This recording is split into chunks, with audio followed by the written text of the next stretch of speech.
Well, hey everyone, and welcome to the next, or I guess the latest, live video recording of Nerd Alert News here on YouTube Live. I've talked about it a few times, I'll keep talking about it again for you guys. If you're not familiar, I've been starting to do live recording on YouTube of Nerd Alert News, and I kind of mix-mash that with the show notes and the Audacity recording window and me on video, so you can kind of get an idea of how the sausage is made, for lack of a better term. And I'm doing that again this week for episode 47. I've got a pretty good run going right now, being able to do multiple recordings in a row. I'm sure there's going to be some instance that comes up at some point where I won't be able to do the live version, but I do want to keep doing the live version, if only to say that this way we're getting live content out in the GonnaGeek YouTube channel every day this week. So that's my personal goal in doing this. Maybe it's slightly selfish and all, but who knows? I guess, though, it is time that I start actually recording the podcast itself. So if you're watching on the YouTube side, you've seen it all transition over to my trio of things displayed on screen now. The show notes for episode 47. I almost said 147. Myself on camera, and of course, the Audacity window that is used to record all of the audio. So thank you anyone who is watching live on YouTube. I guess we're going to start things off right now and begin recording the audio version of the podcast. And if you do watch the video, you'll see me pause the recording on occasion, talk directly to you guys. Generally, it's because I'm filling a little bit of time because I've realized I get really thirsty doing a solo podcast. So there's going to be plenty of moments where you've got me drinking some water on cam, and it is what it is, I guess. So all that being said, let's start recording episode 47 of Nerd Alert News. Hey everyone, I'm Chris Farrell, and welcome to Nerd Alert News. It's hard to keep on top of all the nerdy news that floods the internet, but that's where this show comes in. I'm going to do all the hard work. I'm going to find that nerdy news that you need to know, and I'll tell you guys, it's a lot easier to do that when it's not the week of San Diego Comic-Con. There was so much news last week for Comic-Con, and I'm sure I'll continue tackling some news stories at kind of Comic-Con as we move on and more details emerge, but I think it's a relatively Comic-Con free news week this week. So if you were not a fan of SDCC or the topics come out of SDCC, don't worry, there's some cool tech stories in addition to some more cool superhero stories and things like that. But that's probably enough of my rambling. Let's move on to the headlines. So the first story comes courtesy of Mashable. The Pokemon Go Plus accessory has been delayed. So if you're not familiar with what this was, the Pokemon Go Plus accessory was a wristband designed to alert you to the presence of the pesky little Pokemon, among other things. It was originally supposed to be coming out in late July. However, Nintendo came out in a tweet and said it will in fact be coming out in September. Now, why is this a big deal? Full disclosure, guys, I play Pokemon Go. It's fun, although I don't think I'm one of those rabid fans that is playing Pokemon Go everywhere I go. For me, it's mostly been, hey, I'm going downtown or I'm going here. Let me pull out my cell phone and see if I can catch some Pokemon or hit some Pokemon stops. There are some people that are literally embedded in their phones, and that's fine. I'm not complaining, but there are some people that are much more rabid fans than I, and I think that this Pokemon Go Plus device is more targeted towards them because let's give you guys a little more detail on what the Go Plus does. It's basically a bracelet that connects to your phone via Bluetooth. It will then alert you to nearby Pokemon and Pokestops, with hopefully the effect of saving your phone's battery some, because I don't know about you guys, I've realized Pokemon Go is hell on my phone's battery. I have a Nexus 6P, and I go out for a couple hours, and I've lost about half of my battery playing Pokemon Go. Between the augmented reality and the GPS and having to keep everything on, it's a pain. So the Pokemon Go Plus could probably save you some uptime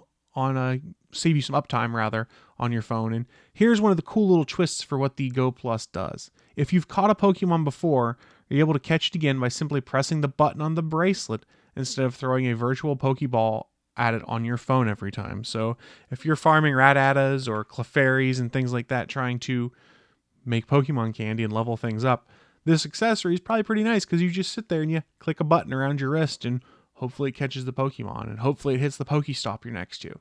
From a convenience standpoint, I could see this being pretty cool to have. So it was supposed to come out at the end of July, like I'd said. Nintendo pushed it back 2 months.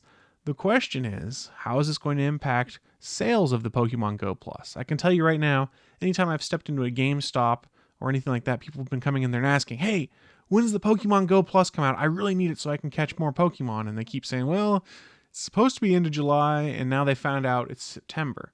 So what's going to happen in September, 2 months from now, is is the Pokemon Go Plus still going to sell like it should? And you might see a little bit of a cut down, I think, but not a ton, because the Pokemon Go craze is here to stay for a little bit. I don't think we're going to see it die off in a month. I think you'll see some folks like myself that are more casual gamers of it start to taper off and use it less and less, but it's still a phenomenon across the internet. Lots of people are playing it. I don't see there being a huge drawdown in players in 2 months. Nintendo will miss out on just a few extra sales, I figure, on this Pokemon Go Plus accessory, but I know there's a lot of people that do want to buy it. I mean, and honestly, the real thing that's going to kill Pokemon Go, it's not waiting 2 months, it's going to be the winter. Because I don't know about you guys, when there's 1.5 feet of snow on the ground and it's in the single digits outside, I don't want to go outside and catch Pokemon. It's going to be cold, and I am far, far too lazy for that. So let me know what you guys think on Pokemon Go. How long is the craze around to last? Would you be interested in the Pokemon Go Plus bracelet? I think it's supposed to be $35, so not a terrible investment to continue playing the game, especially when you consider the investment that many people have had in multiple battery packs to be able to play the game. All right, YouTubers, we are taking a brief break because, like I said, thirsty, solo podcast, bad combination. I really do think this Pokemon Go craze is very interesting, though. And it's been kind of interesting to seeing how many people actually play the game. Also pretty cool.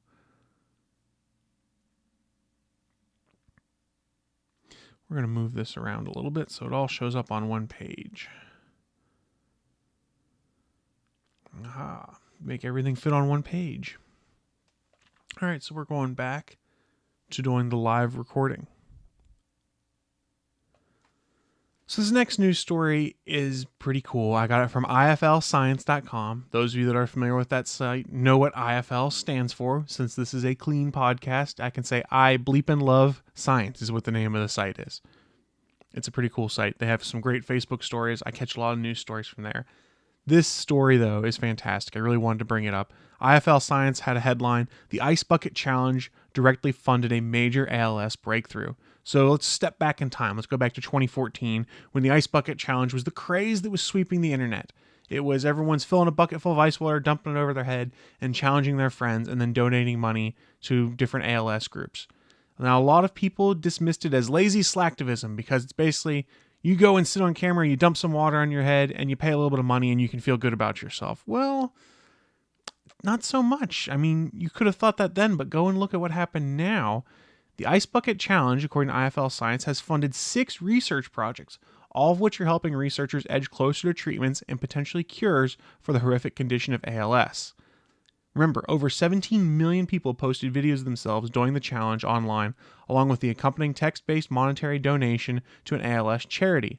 Ultimately, this became a celebrity-fueled dare and ended up funding a ton of ALS groups to the tune of $115 million in 30 days. That's a massive sum, and yes, the celebrities did help with that because a lot of people are like, oh, they're doing it too, it must be cool. And I will say, I participated in the Ice Bucket Challenge. I was challenged by a friend of mine, Anthony Bachman, who's my co-host on the All Things Good and Nerdy podcast. So I then went and challenged some of my friends, and it was something fun to do, which is part of the reason everyone wanted to do it. It was fun, and you can kind of feel good about the fact that, hey, I can toss some money over to a charity. Maybe it is slightly slacktivism, but it's a fun way to do something. And look, it's paid dividends. That's been the really cool thing. How do we know this? Because it's been reported that a breakthrough was published in Nature Genetics that was entirely funded by the Ice Bucket Challenge drive. So some details on that. This particular piece of research was coordinated by Project Mine and constitutes the largest ever study of genetically inherited ALS, which makes up 10% of the cases. BBC News reported more than 80 researchers across 11 countries searched for ALS risk genes in families afflicted with the disease, and they eventually found one. This is named NEK1. This identification means that researchers can possibly develop a form of therapy that treats this form of ALS, perhaps preventing it from occurring before it even begins. Holy crap, that's awesome. And that's done in part because of all of this money that was donated as part of the Ice Bucket Challenge. I think it's awesome. I think it's phenomenal. NEK1, for example, is associated with only 3% of all diagnoses, which may not sound like much at first. However, according to the ALS Association, around 5,600 people per year are found to have ALS. So this means if we treat NEK1 successfully, this will save about 168 people per year of getting and suffering from ALS. So this is a step forward. I just think it's another one of those cool things to see what the internet has done to help people out. I mean, yes, people mocked the Ice Bucket Challenge saying it was attention grabbing and things like that, but something good came out of it. So think about that in the future going forward, that yes, it might be a crazy little internet meme thing, but good things can spin out of it. And I loved seeing the good that spun out of the Ice Bucket Challenge. So kudos to IFL Science for putting all that together and then putting it out there for everyone to see. This is just an awesome, awesome story. Sorry, guys, I forgot to mute my Google Talk Messenger here on my desktop, so I'm going to turn that off real quick so that it does not distract me again in the middle of the show, because I'm sure you probably heard the bzz, bzz from my cell phone nearby, and then probably saw me look over distractedly like, huh? What the heck is that going on right now? It happens. All right, let's move on to the next story.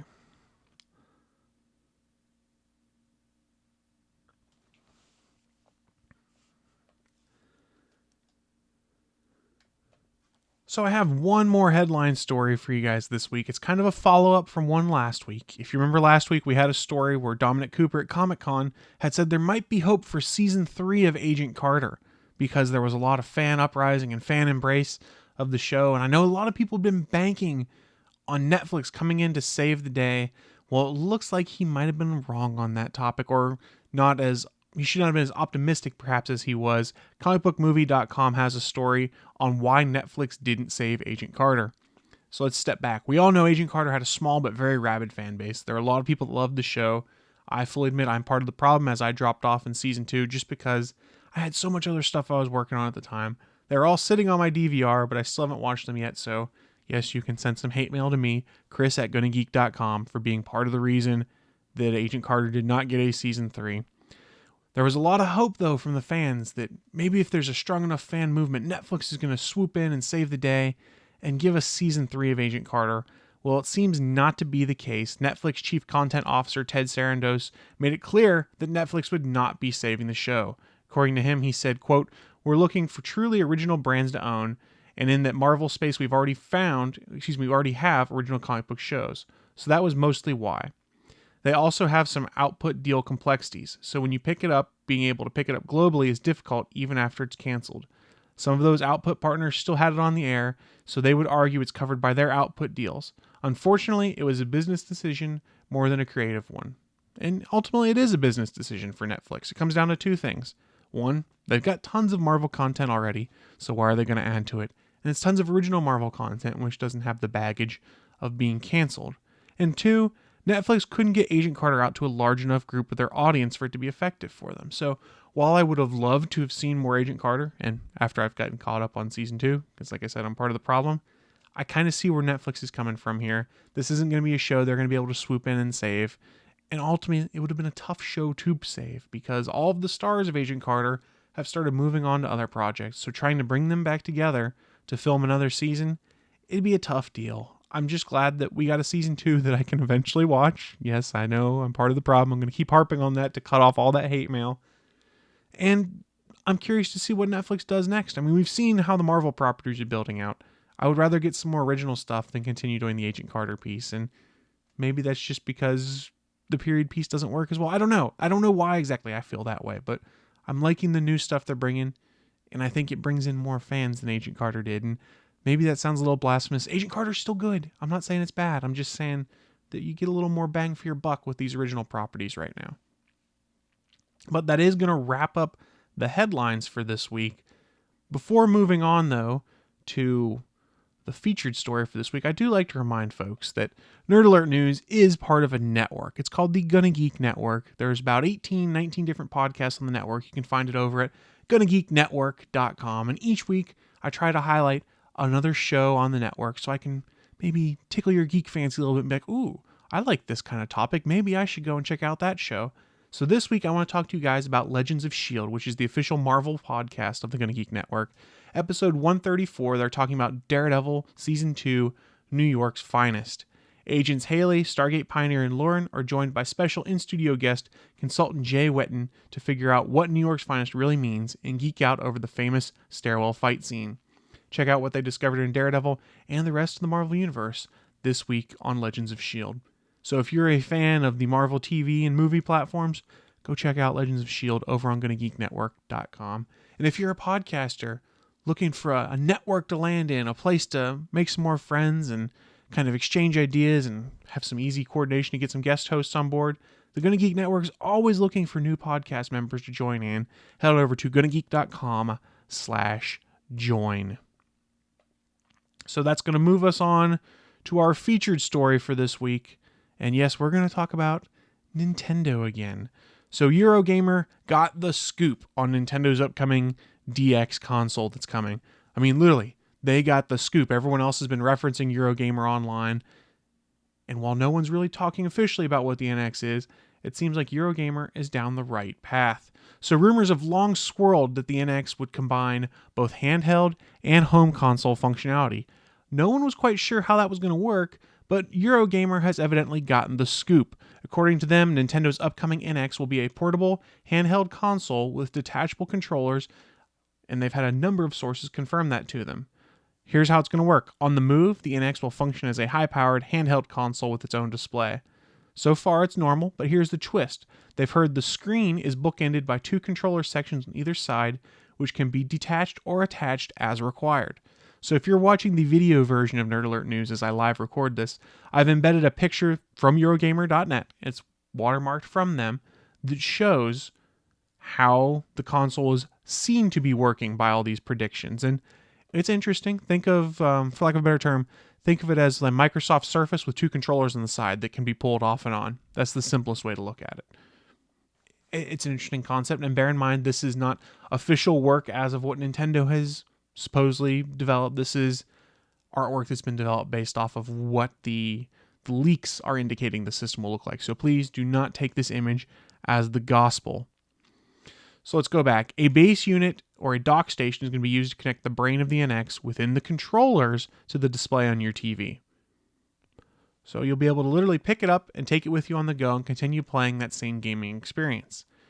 It sounds pretty cool, I'll be honest. With the new upcoming Zelda game, if I can literally play that while I'm waiting on a bus or waiting on a subway or something like that, or while I'm on the subway, that's pretty cool. And when I get home, I can literally plug it right back into my TV and pick up where I left off.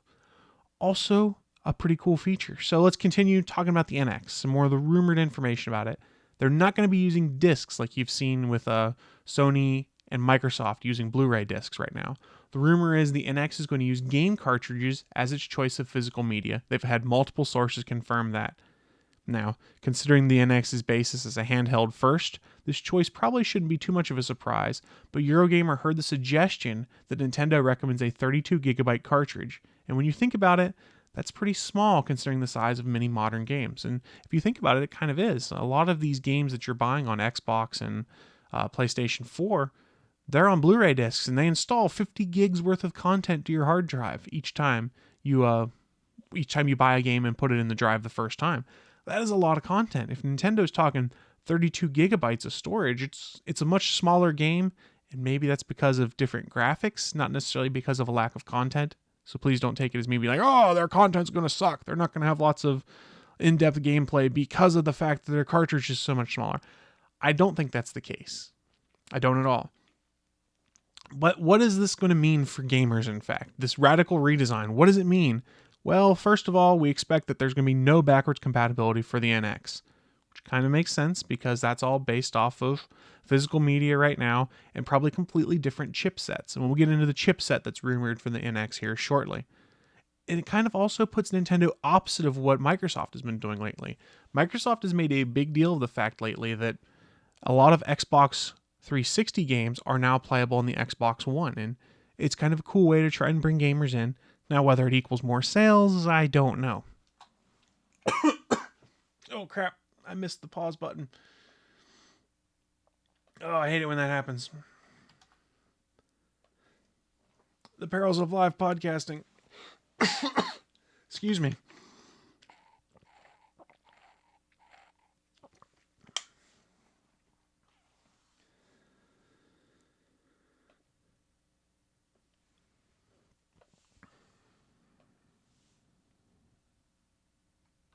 So I kind of teased talking about the guts of the NX before. So the rumors are that Nintendo's going to leverage NVIDIA's powerful Tegra processor to be the graphics power for the NX. And realistically, to me, it seems like Nintendo's sacrificing bleeding edge graphics a little bit to ensure a powerful mobile gaming experience. And let's be honest, it's not unheard of, especially for Nintendo, to say, hey, we don't need the most cutting edge graphics. We just want to make sure the gameplay experience is downright. Because let's go back, the GameCube wasn't the most graphically powerful of its generation.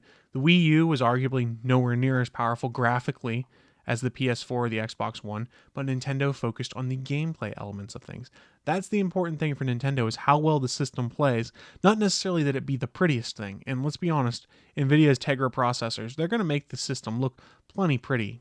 And the more important thing for them is they're designed for mobile devices. So when you take the NX with you on the go, hopefully it doesn't kill whatever battery is associated with it in minutes like that. That would be the problem. So this is going to be interesting, watching Nintendo have to balance graphical and processing horsepower versus battery power for the on-the-go side of things, versus when you're at home and you can literally just plug this into the dock and have your regular power just coming out of the wall.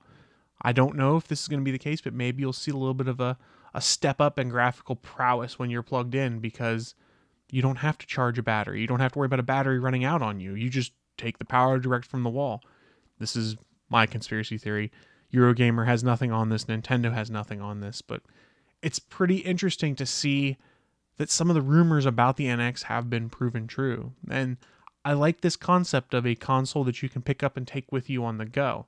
Remember, Nintendo has been incredibly successful with their portable gaming. I mean, the Nintendo DS, the 3DS, the 2DS, the DS Lite, all of those things have made bank for Nintendo. In fact, they've been more popular than the Wii U, I would argue, in recent generations. They've been selling more consoles for the portable side of things. So to kind of combine your portable and your number one console together into one thing, it's an interesting move, and I could see it paying off very well. Honestly, what it's going to come down to for the NX, as it has most of the last Nintendo games, is consoles, is how good are the games associated with it.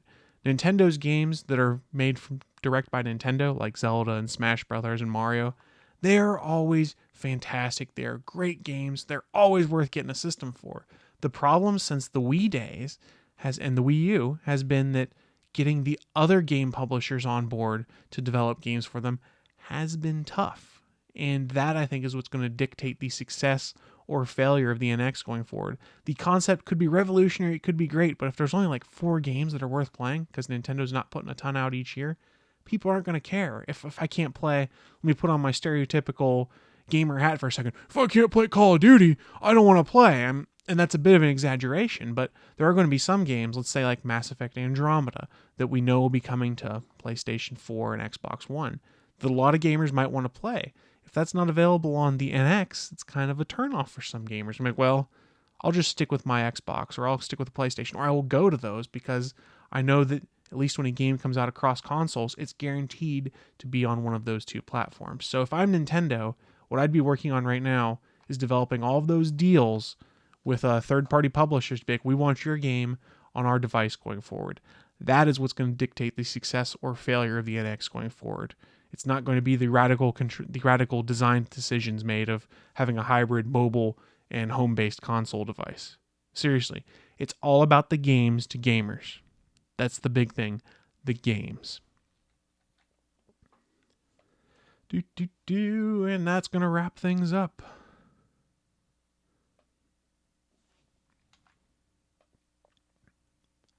So now that I've gotten to rant and rave about the NX a little bit, I'm really curious, what do you guys think about the NX going forward?